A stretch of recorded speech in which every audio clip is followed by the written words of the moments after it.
최저임금 노동계의 첫 요구안이 나왔는데요. 가히 충격적입니다. 무려 말입니다. 26.9%나 올려달라는 거예요. 26.9%. 진짜 장난 아니죠. 이게 26.9%를 올리면 여러분 이게 현장 경기가 괜찮을까요? 저는 26.9%를 진짜 올리잖아요. 그러면 아마 소상공인, 자영업자, 중소기업 아니에요. 여기 더 나아가서 중견기업까지 완전히 폭삭 망할 거예요. 오죽했으면 제가 모두가 문 닫으라는 것이다 이렇게 제목을 달았겠습니까?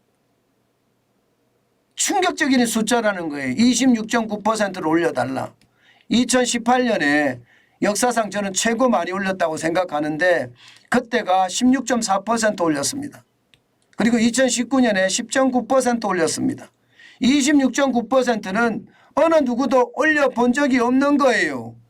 그런데 이렇게 올려달라고 하니 기가 막히고 진짜 코가 막힐 노릇이죠. 기가 막히고 코가 막힐 노릇.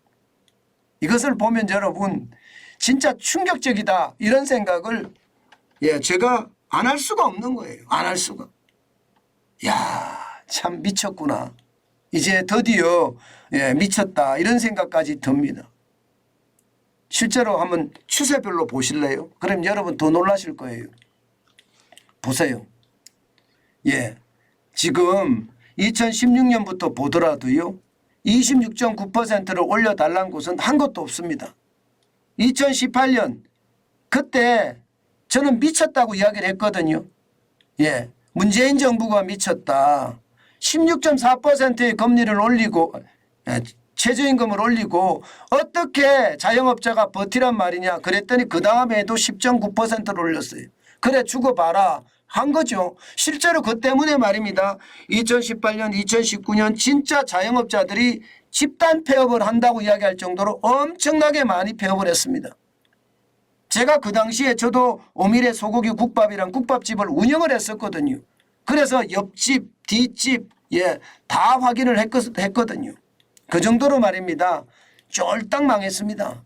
그런데 지금 다시 노동계가 12,210원 그것도 말입니다. 주휴수당을 포함하지 않은 거예요. 주휴수당 포함하면 13,000원 14,000원이 될 겁니다. 그러면요 우리 다 망할 거예요. 다 망해. 진짜 다 망한다는 말이 틀리지 않습니다. 제가 분석하는 거 보시면 진짜 얼마나 심각해지는지 느끼실 수 있을 거예요. 여러분 일단 이거부터 먼저 보세요. 전 세계가 말입니다. 최저임금을 찔끔찔끔 올릴 때 대한민국은 왕창 올렸습니다. 왕창.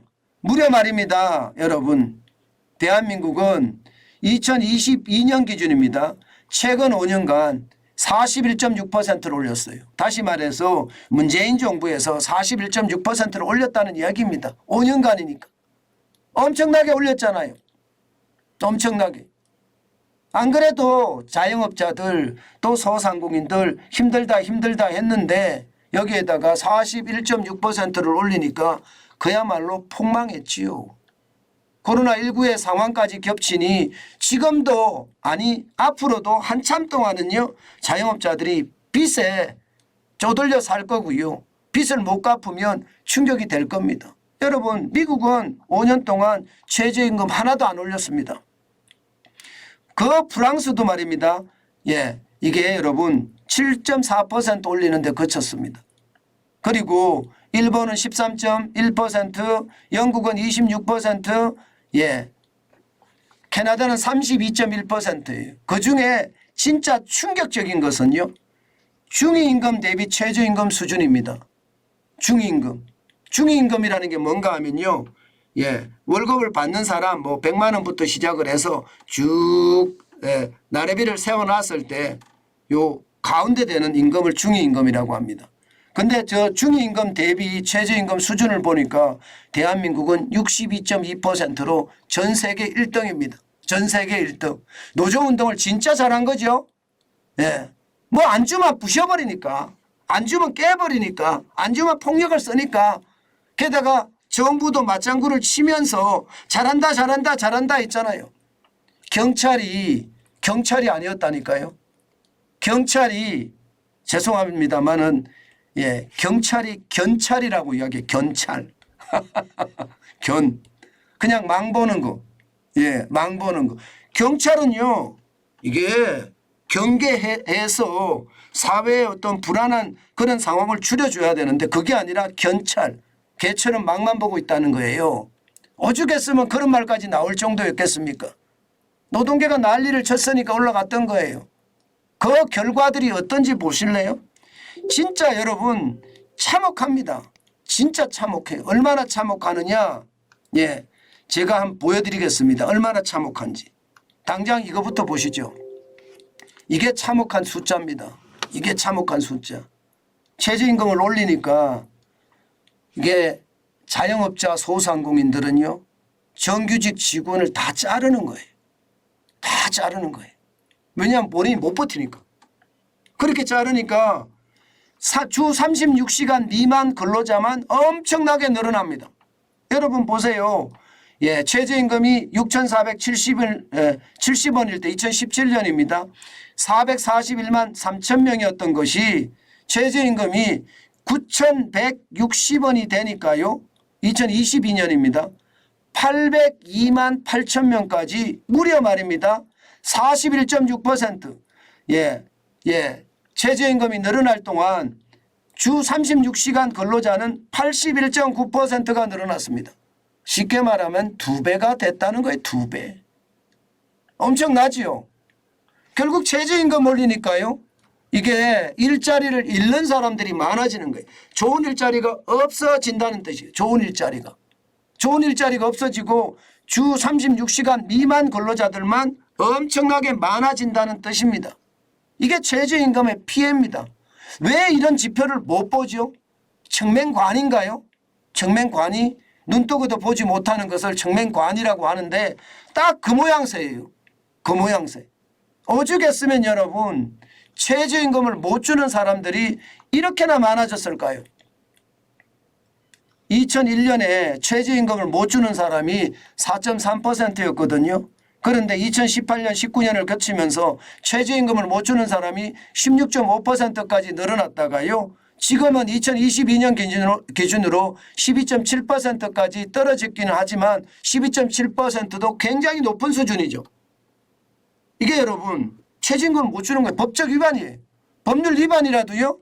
나는 최저임금 못 주는데 일할래? 그렇게 이야기해서 일하는 사람들이란 뜻이에요. 그런 사람들이 적어도 말입니다. 10명 중에 1.2명, 1.3명은 그런 사람이란 뜻이에요. 오죽했으면 최저임금을 못 줄까요? 법을 위반하면서까지 최저임금을 못 주고 있는 그런 상황이란 뜻입니다.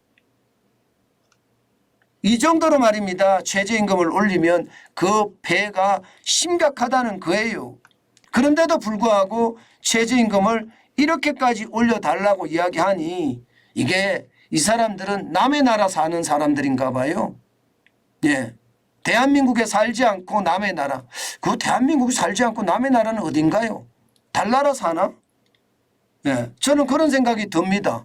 그렇지 않고서야 이런 충격적인 숫자가 나온다는 것 도대체 여러분들 이해가 되세요? 아마 여러분들도 이해 안 되실 겁니다. 저도 이해가 안 되거든요. 이 부분에 대해서는요. 전혀 이해가 안 됩니다. 더 심각한 거 한번 보실래요? 제가 오죽했으면 지표를 있는 대로 제가 다 모아서 지표를 여러분들에게 설명을 드리는 겁니다. 진짜 더 심각한 것은요. 이게 얼마나 심각한가 하면요. 지금대로 올려달라는 대로 올려준다 이러면요. 자영업자 할 필요 없습니다. 자영업자 그냥 그만둬도 돼요. 왜? 여러분 이거 한번 보세요. 최저임금 12,210원을 적용해서 하면 월급이 255만 1,890원입니다. 2021년 기준으로 말입니다. 소상공인 월 평균 소득이 233만 원이에요. 훨씬 많습니다. 22만 1,890원이 더 많습니다. 누가 그러면 창업을 합니까? 누가 사업을 해요? 대한민국 무너지라는 이야기인가요? 아마 그렇게 무너지겠죠. 무너질 겁니다. 저는 그렇게 무너질 거라고 생각을 하는 거예요. 도대체 우리에게 왜 이런 최악의 상황을 자꾸 갖다 주는지 도대체 이해를 못하겠습니다. 이해를 못하겠어요. 그러니까 자영업자들 입장에서 소상공인 입장은요. 지금 그 어느 때보다 충격적이라는 이야기입니다. 충격적이라는 이야기. 이거 제대로 바뀌어져야 되지 않을까요, 여러분? 함께 사는 세상이라는 게 뭐예요? 함께 사는 세상을 만들어 가야지. 이대로 말입니다.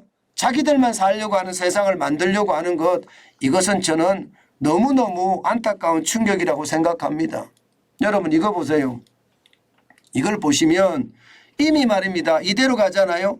12,210원이 돼요. 그런데 여기에 주유수당 포함하면 한 14,000원 정도 될 겁니다. 그러면 프랑스, 이게 프랑스가 15,761원, 프랑스보다 거의 버금버금합니다. 미국은요, 뉴욕 빼놓고는요, 뉴욕은 18,176원입니다. 그러나 텍사스나 모두 20개 주는 9,260원이에요. 대한민국이 더 많은, 대한민국이 세계적인 최저임금 수준이 되는 거예요. 세계적인. 여러분 이래놓고 대한민국이 살 수 있을까요? 못 삽니다. 못 삽니다. 대한민국은요, 현장 경제가 완전히 박살날 겁니다. 저는 그 어느 때보다 여러분 반드시 우리가 해야 될 것은요, 지금 최저임금은 올리지 말아야 돼요. 오히려 내렸으면 좋겠는데 지금 내린다는 것은 아마 쉽지 않거든요. 제가 봐서는 차선책이라고 제가 생각하는 것은요, 내리는 것보다 일단 주유수당을 없애는 거. 주유수당. 전 세계 말입니다. 전 세계 그래도 선진국이라고 이야기하는 나라들 중에 이게 나름대로 주유수당을 주는 나라는 대한민국밖에 없습니다. 실제 주유수당 주는 나라 보세요. 대한민국, 트리키에, 멕시코, 브라질이에요. 우리가 사실 경제 규모로 봐서는 멕시코나 트리키에나 브라질보다 낫잖아요. 그런데도 불구하고 우리는 주유수당을 지금도 주고 있습니다. 주유수당 이거 없애야 됩니다. 여러분 주유수당이 왜 주유수당이 됐나 하면요, 이게 1950년, 1953년인가 아마 주유수당이 만들어졌을 거예요. 왜 만들어졌느냐? 그 당시에는요, 월, 화, 수, 목, 금, 토, 일, 일주일 동안 온리 다 일을 해도요, 여러분 밥을 못 먹고 살았습니다. 그러니까 국가가 가만히 보고 있으니까 국민 건강이 걱정이 되거든요. 그래서 주유수당 제도를 만들어서 국가가 하루는 쉬어도 돈을 줄 테니까 이제는 좀 쉬어라. 그래서 일주일 중에 하루를 쉬는 거예요. 유급으로 쉬는 겁니다. 그게 주유수당이에요. 그런데 지금은요, 이제 없어져도 되잖아요. 지금이 1953년하고 지금하고 같지도 않을 뿐더러 현재는요, 대한민국이 주 4일째 이야기하고 있는 판이에요. 그러면 주유수당은 당연히 없어져야 될 유물 아닌가요? 저는 주유수당을 없애는 것, 이게 시작이라고 보고요. 최저임금도 최소로 올리는 것, 저는 당연하다고 생각합니다. 뭐 업종별 차등화도 물 건너 갔다고 하더라고요. 아무래도 공익위원들이 업종별 차등화, 문재인 정부 때 임명된 사람들이잖아요. 그 사람들요.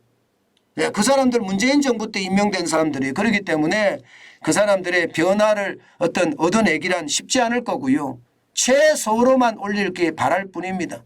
저는 0.1%, 0.0점대를 올렸으면 좋겠는데, 저는 그러고 주유수당을 없애면 그나마 기업들이 좀 살아가지 않을까, 그런 생각을 저는 해보는데 과연 어떻게 될지 한번 두고 보자고요. 제일 중요한 것은 여러분, 국민들이 살아날 수 있게끔 해줘야 된다는 것, 저는 반드시 가장 중요하게 다뤄야 된다고 봅니다. 그것만이 우리 국민들이 더 강력하게 살 수 있는 그런 방향이 되지 않겠느냐. 저는 그렇게 생각합니다.